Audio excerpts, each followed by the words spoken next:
هموطنان عزیز، شخصیت‌های محترم، به مناسبت روز جهانی علیه اعدام به همه انسان‌هایی که در مبارزه برای آزادی اعدام شده اند ادای احترام می‌کنم.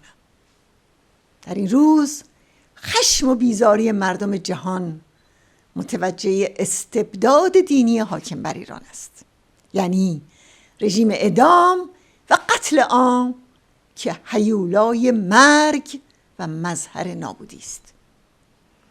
با این همه مردم و مقاومت ایران با فداکاری‌های افتخارآفرین در برابر این رژیم ایستادگی می‌کنند. آخوندها می‌خواستند سرنوشت ما را با حلق‌آویز ترسیم کنند. ما به شورش برخاستیم و سرنوشت تازه‌ای رقم زدیم که متضمن آزادی است. مقاومت ما حامل این نوید درخشان است که سرنگونی حتمی این رژیم نه فقط یک پیروزی برای مردم ایران، بلکه یک پیروزی بزرگ برای حقوق بشر در سراسر جهان است.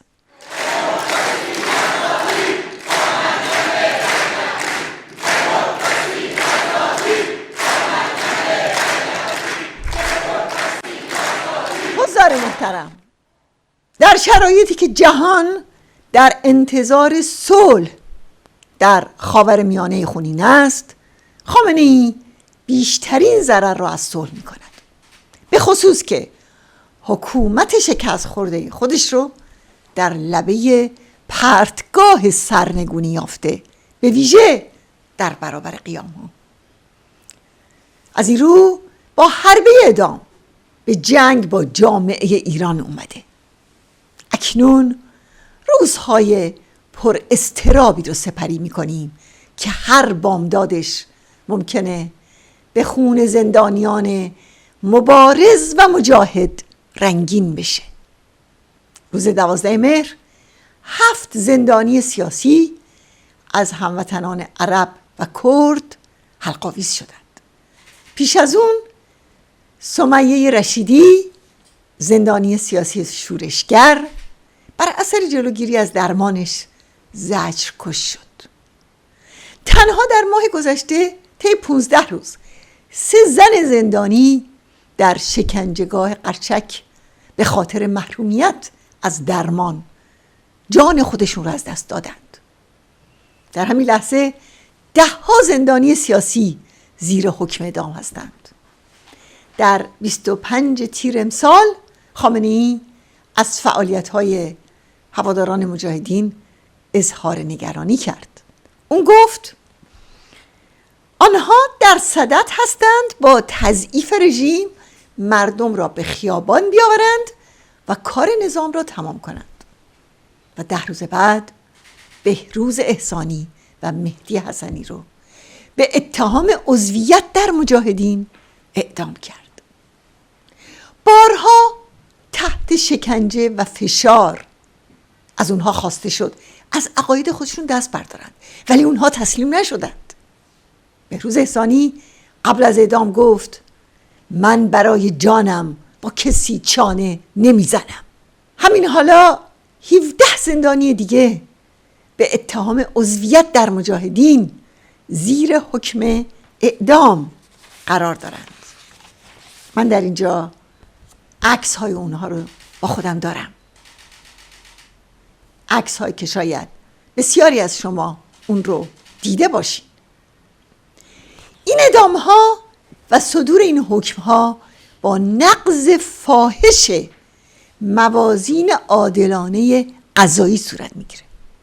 اونها تحت شکنجه قرار میگیرن. اونها یا وکیل ندارن یا وکلاشون فرصت و جرأت دفاع از اونها رو ندارن، یا هم که اصلا نمایشی هستند. محاکمه ها ضربتیه، روندهای قضایی ساختگیه و حکم نهایی پیشاپیش توسط شخص خامنه‌ای صادر شده. به آخوندها میگوییم اگر راست میگویید 1 بار هم که شده جلسه محاکمه زندانیان سیاسی و اعضای مجاهدین رو که به اعدام محکوم شدند علنی کنید، بفرمایید.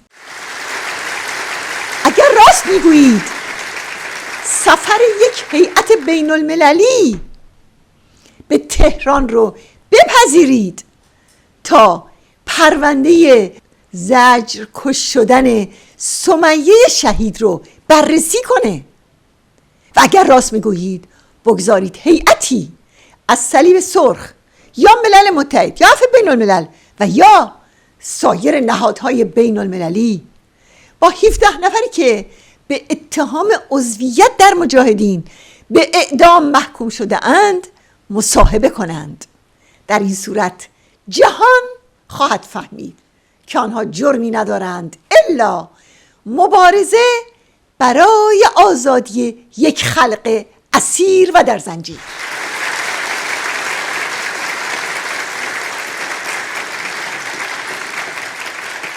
جرم آنها این است که میگویند دیکتاتوری و جنگ افروزی و کشاندن میلیون ها ایرانی به گرسنگی و بیخانمانی باید پایان یابد. جرم آنها آزادی خواهی و هواداری از مجاهدین است. رسانه های رسمی رژیم به صراحت برای تکرار قتل عام سال 67 فراخوان میدهند. پروفسور جاوید رحمان، گزارشگر سازمان ملل، در مورد حقوق بشر در ایران در آخرین گزارش خودش در ژوئیه 2024 گفت نسل کشی اعضای مجاهدین بر این مبنا بود که مرتکبین این جنایت اعضای اون رو به عنوان منافق توصیف می‌کردند. اون از همه کشورها خواست که عاملان اعدام‌های دست جمعی در دهه 60 به ویژه قتل عام 30,000 زندانی در سال 67 رو به دلیل جنایت علیه بشریت و نسل کشی مورد محاکمه قرار بدهند.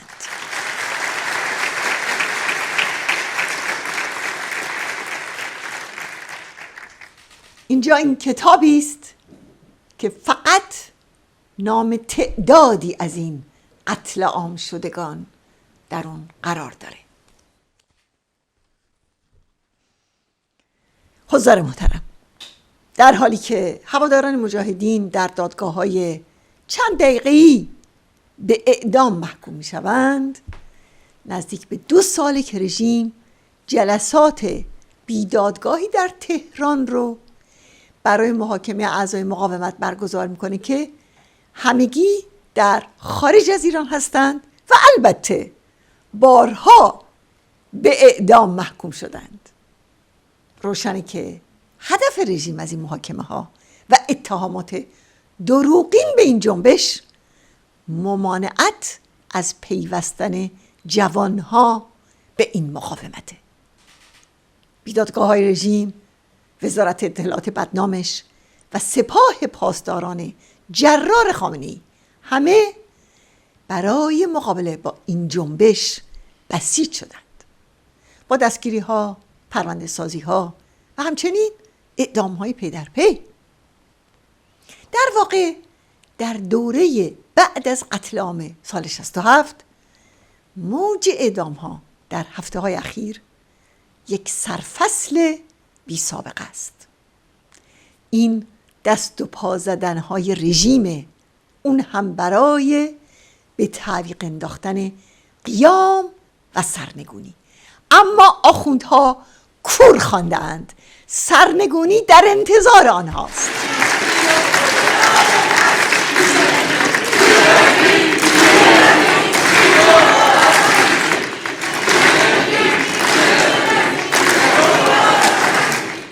سیاست زندان و حلق‌آویز بر عزم مردم ایران اثر ندارد.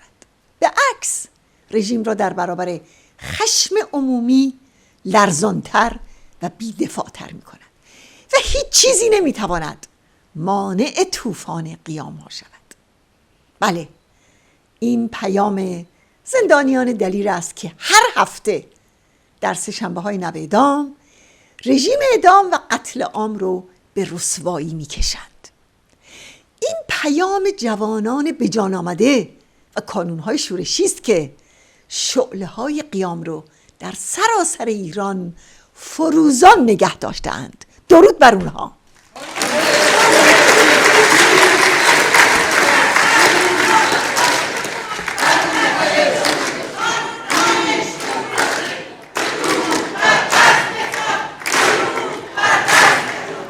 تا اونجا که به جامعه بین المللی برمیگرده، اعدام‌های سیاسی و احکام اعدام‌ها آزمونی برای اونهاست. امروز اونها در قبال جنگ افروزی رژیم و بمبسازی اون از اشتباه 10 سال پیش خودشون برگشته و بالاخره اجرای قطعنامه‌های تعلیق شده شورای امنیت رو از سر گرفتند. این البته گام مثبتیه، اما اجازه بدین تاکید کنم که تا این رژیم بر سر کاره دست از پروژه های اتمی بر نمی داره. ستون اصلی خیمه این رژیم سرکوب و نقض حقوق بشر و صدور تروریسم و جنگ افروزیه و زمانی رژیم سیاست های غرب رو جدی خواهد گرفت که جامعه بین المللی در مورد نقض حقوق بشر و مشخصاً بر سر اعدام ها رو در روی خامنه‌ای بیسته. حرف ما با جامعه بین المللی اینه که به حراج حقوق بشر هموطنان مظلوم ما پایان بدهید. حراج حقوق بشر در برابر معامله اتمی و حراج حقوق بشر در برابر جنگ افروزی و تروریسم رژیم را بس کنید.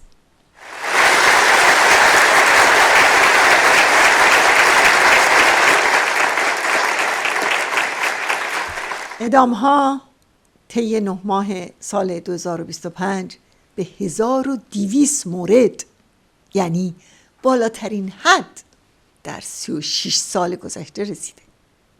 این آزمونی برای دولت‌های غربه که در برابر موج اعدام‌ها در ایران چه می‌کنند و چه واکنشی دارند. حرف مردم ایران با آنها این است که روابط خود با این رژیم را به توقف اعدام‌ها مشروط کنید و این مینیمم کاری است که می‌توانید بکنید. دوستان عزیز، من از جانب یک مقاومت غرق به خون صحبت می‌کنم که بیش از 100,000 تن است. اعضاش توسط استبداد دینی به شهادت رسیدند. میخوام اینجا مجدداً این کتاب رو نشون بدم که نام و تصاویر تعدادی از اونها رو تونسته این مقاومت گردآوری کنه و در اختیار جهان بگذاره.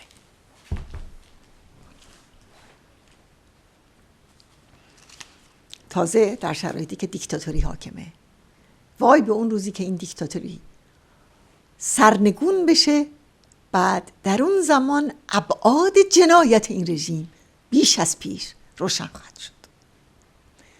دوستان گرامی، طرح ما برای آینده یک ایران بدون اعدام و شکنجه است. طرح ما برای آینده برچیدن احکام شریعت آخوندیه.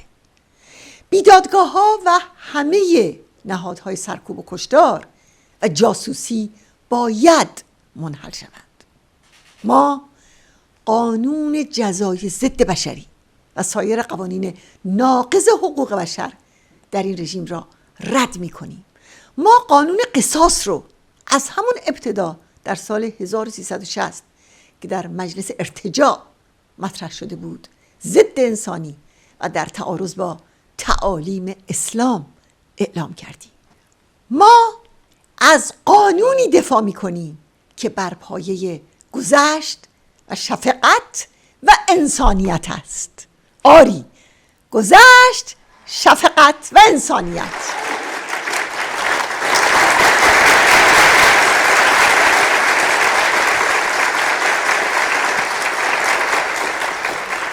رهبر مقاومت مسعود رجوی در نبردهای ارتش آزادی بخش ملی ایران هزاران تن از نظامیان به اسارت در آمده رو بدون کمترین نقض حقوق انسانی اونها آزاد کرد. این سنت دیرینه این مقاومته و اعضای این مقاومت از چنین آموزه‌ای پیروی میکنند.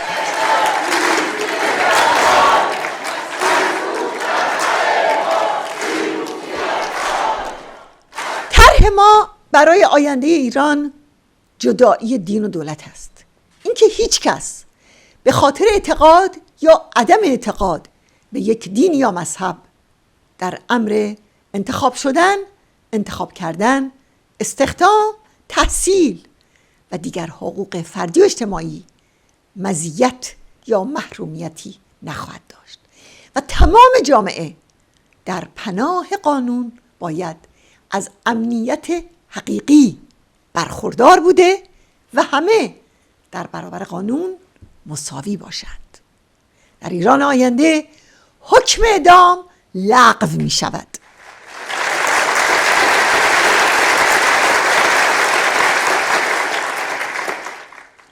نظام قضایی مبتنی بر اصل براءت خواهد بود. همه دادگاه‌ها علنی و متهم از حق دفاع برخوردار خواهد بود. همچنان که در مصوبات شورای ملی مقاومت ایران آمده است، به جرائم مسئولان رژیم آخوندی و آمران و عاملان شکنجه و کشتار و غارت و تجاوز به حقوق مردم در دادگاه‌های علنی با حضور هیئت منصفه و پذیرش ناظران بین المللی رسیدگی می شود.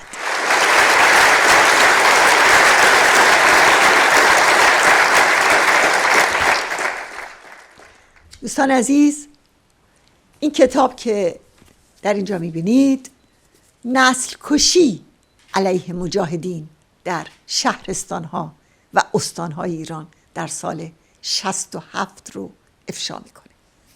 این کتاب بسیار بسیار بسیار تکان دهنده است. این تصویر حاکمیت 47 ساله فاشیسم دینیه و ما به پا خواستیم که این صفحه تاریک تاریخ ایران رو ورق بزنیم. آری، ما با نفی هر نوع دیکتاتوری اعم از شاه و شیخ در پی نظم تازه‌ای هستیم. یک جمهوری دموکراتیک بر اساس آزادی، دموکراسی و برابری. درود بر همه شما.